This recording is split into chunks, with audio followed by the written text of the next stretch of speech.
महाराष्ट्र में काफी समय से मंत्रिमंडल को लेकर चर्चाएं हो रही थी कि आखिरकार मंत्रालय किसके हाथ में दिया जाएगा और बड़ा मंत्री पद किसके हाथ में आएगा। आखिरकार उस सस्पेंस से पर्दा हट ही गया है और आखिरकार महाराष्ट्र में मंत्रिमंडल का विस्तार भी कर दिया गया है। लेकिन किसके हाथ क्या लगा है और कौन नाराज है, ध्यान से सुनिएगा।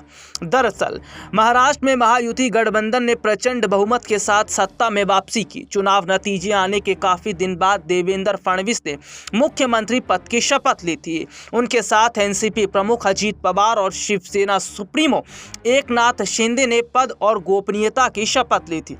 इसके बाद फिर एक अंतरला आया और नागपुर में कैबिनेट का विस्तार किया गया।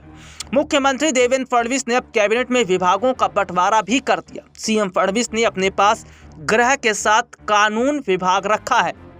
वहीं डिप्टी सीएम अजीत पवार को वित्त और आबकारी यानी एक्साइज विभाग की जिम्मेदारी दी गई। एक और डिप्टी सीएम एकनाथ शिंदे के खाते में शहरी विकास और लोक निर्माण यानी कि पीडब्ल्यूडी विभाग आया है। इसके साथ ही अब इस बात पर चर्चा शुरू हो चुकी है कि अजीत पवार और एकनाथ शिंदे में से किनको मलाईदार विभाग मिला है।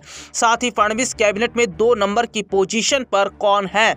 लेकिन इन सब के बीच में जिस तरीके से एकनाथ शिंदे के हाथ कुछ भी लगा नहीं है और एकनाथ शिंदे को बहुत बड़ा धोखा देवेंद्र फडणवीस की तरफ से दिया गया है, ऐसे में माना जा रहा है कि अब सीधे तौर पर जो है बड़ा कदम यहां पर उठाया जा सकता है एकनाथ शिंदे की तरफ से, यानी कि वो महायुति का साथ छोड़ सकते हैं। बहुत पहले से एकनाथ शिंदे इस बात से नाराज भी नजर आ रहे थे कि उन्हें जो है सीएम पद की कमान नहीं सौंपी गई। उसके बाद दूसरी खबर ये भी निकलकर सामने आती है कि किस तरीके से आखिरकार एकनाथ शिंदे को कहीं ना कहीं दरकिनार कर दिया गया। तो ये चीज़ें अपने आप में बताती हैं कि क्या वाकई एकनाथ शिंदे अब महायुति अगर छोड़ देते हैं और वो अलग हो जाते हैं तो क्या इसका महाराष्ट्र में असर पड़ेगा। लेकिन जिस तरीके से यहाँ पर ये देखा जा रहा है कि बहुत बड़े हद तक अजीत पवार को बड़ी जगह दी गई है, ये सीधे सीधे तौर पर एकनाथ शिंदे का अपमान है।